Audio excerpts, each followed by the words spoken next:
Bekerjasama dengan anggota Komisi 4 DPR RI, Haji Sulaiman El Hamzah, Badan Pengelola Dana Perkebunan Kelapa Sawit atau BPDPKS, dan Asosiasi Petani Kelapa Sawit Perusahaan Inti Rakyat atau Aspekpir melaksanakan kegiatan bimbingan teknis sawit baik dan Expo di Merauke pada tanggal 29 dan 30 Oktober tahun 2022.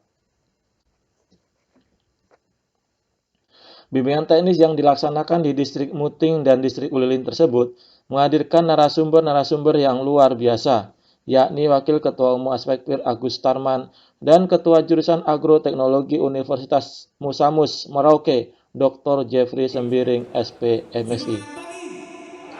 Pada kegiatan tersebut juga dipamerkan produk-produk contoh dari produk turunan kelapa sawit seperti minyak goreng, odol, sabun, mentega, serta produk kerajinan yang dihasilkan dari limbah kelapa sawit seperti tas, piring dari lidi pelepas sawit, dan sebagainya.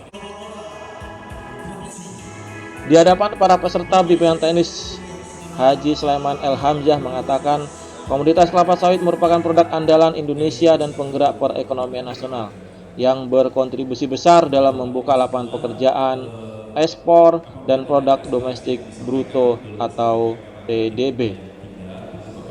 Dia menjelaskan komoditas kelapa sawit memang menjadi primadona ekonomi Indonesia saat ini. Namun, tantangan Indonesia dalam mempertahankan keunggulan kelapa sawit ini tidaklah sangat mudah. Salah satunya datang dari negara-negara yang ingin agar kelapa sawit Indonesia diganti dengan komoditas lainnya. Sempat muncul isu agar kelapa sawit di Indonesia diganti dengan bunga matahari, sehingga menyebabkan harga kelapa sawit turun. Akan tetapi saat ini situasi sudah jauh lebih baik, sehingga harga kelapa sawit juga kondisinya sudah sangat baik. Sebagai anggota DPR RI dari fraksi Nasdem, dia menjelaskan sudah terdistribusi lebih dari 1.400 unit alat pertanian untuk semua sektor pertanian di Papua Selatan. Namun, jumlah tersebut tidak akan mencukupi karena masih banyak petani yang belum mendapatkan peralatan yang terdistribusi tersebut. Akan tetapi, inilah upaya maksimal yang sudah dilakukan untuk meningkatkan kesejahteraan petani dan masyarakat Papua Selatan. Ketua Jurusan Agroteknologi Universitas Musamus Merauke, Dr.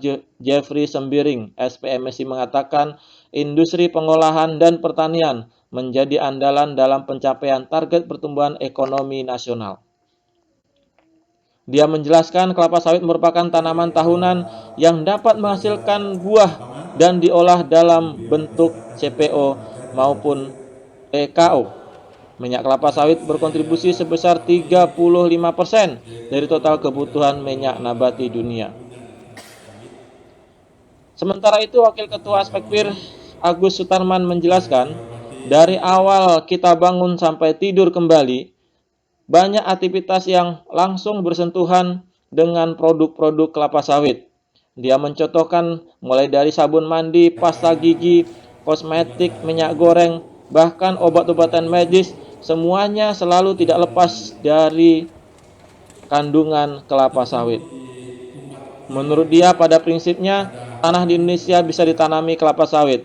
Hanya saja perlu adanya penelitian rekomendasi yang layak. Tidaknya, tanah tersebut bisa menghasilkan potensi luasan tertentu untuk menghidupi dan mensejahterakan masyarakat Indonesia.